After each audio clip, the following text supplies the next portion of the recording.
Hello friends, வணக்கம் and welcome to my favourite recipes Tamil. இன்னைக்கு ரவா கேசரி எப்படி செய்யுதுன்னு பார்க்கலாம் வாங்க. மோஸ்ட்லி இது எல்லாருக்குமே செய்ய தெரியும். ஸோ நம்ம சேனலில் இதை எப்படி செய்யுதுன்னு பார்க்கலாம் வாங்க. ஒரு கடாய் வச்சுக்கலாம். அதில் ஒரு ஸ்பூன் நெய் ஊற்றிக்கலாம். கொஞ்சமாக முந்திரி, திராட்சை இதெல்லாம் வறுத்து எடுத்துக்கலாம்.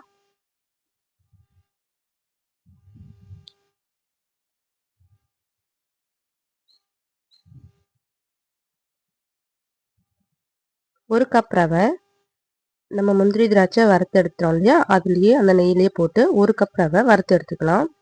நம்ம எந்த கப் ரவை எடுக்கிறோமோ அதே கப்பில் எல்லா மெஷர்மெண்ட்டும் செஞ்சுக்கலாம்.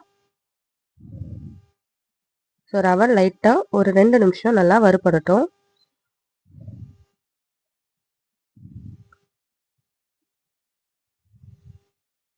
இந்த மாதிரி கை விடாமல் கிளறி விடுங்க. அப்போ தான் தீஞ்சு போகாமல் அடி பிடிக்காமல் இருக்கும். பாருங்கள், உதிரி உதிரியாக வந்துருச்சு.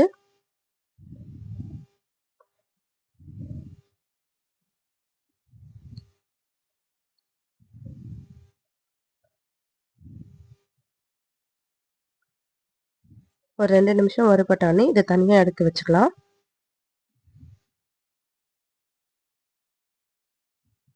இது கொஞ்ச நேரம் ஆறட்டும். இப்போது அதே பேனில் நம்ம எந்த கப்பால் ரவை அளந்தோமோ அதே கப்பால் 2 கப் தண்ணி ஊற்றிக்கலாம். ஒரு கப் ரவைக்கு 2 கப் தண்ணி. தண்ணி நல்லா கொதி வரட்டும். நல்லா கொதி வந்துருச்சு. இப்போ நம்ம வறுத்து வச்சுருக்க ரவையை சேர்த்துக்கலாம்.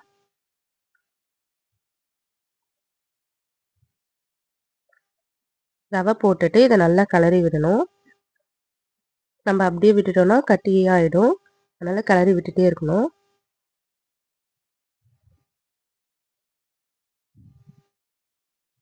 லோ ஃப்ளேமில் வச்சு நல்லா கிளறி விடுங்க.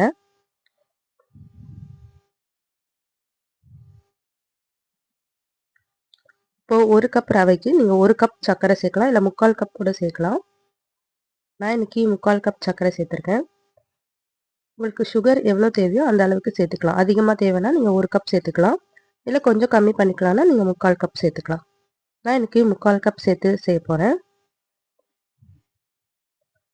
ஸோ ரவை வந்து ஒரு 3/4 பாகம் வெந்துருச்சு. இப்போ ஒரு ஸ்பூன் நெய் சேர்த்துக்கலாம்.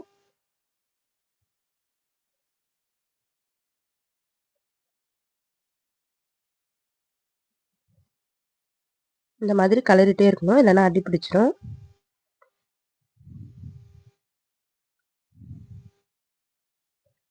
இப்போது சர்க்கரை சேர்த்துக்கலாம்.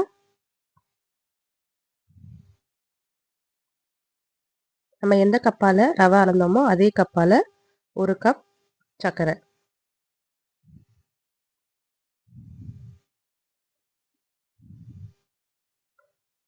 இப்போது இதில் ஃபுட் கலர் சேர்த்துக்கலாம். கொஞ்சமாக தண்ணி விட்டு கலக்கி சேர்த்துக்கலாம். இது வந்து ஆப்ஷனல். உங்களுக்கு தேவைன்னா நீங்கள் சேர்த்துக்கலாம், தேவையில்லைன்னா நீங்கள் சேர்க்க தேவையில்லை. இப்போது ஃபுட் கலர் சேர்த்து ஒரு 2 நிமிஷம் நல்லா கலரி விட்டுட்டு, இதுக்கு மேலே நம்ம வறுத்து வச்சுருக்க முந்திரி திராட்சை ஏலக்காய்லாம் சேர்த்து கிளறினோன்னா ரொம்ப டேஸ்டியான ரவா கேசரி ரெடி ஆகிடுச்சு. நீங்களும் செஞ்சு பார்த்துட்டு எப்படி இருந்ததுன்னு கமெண்ட் பண்ணுங்கள். நம்ம சேனலை சப்ஸ்கிரைப் பண்ணிக்கோங்க, லைக் பண்ணுங்கள், ஷேர் பண்ணுங்கள். இது உங்களோட ஃபேவரட் ரெசிபியானு கமெண்ட் பண்ணுங்கள். தேங்க்யூ ஃபார் வாட்சிங்.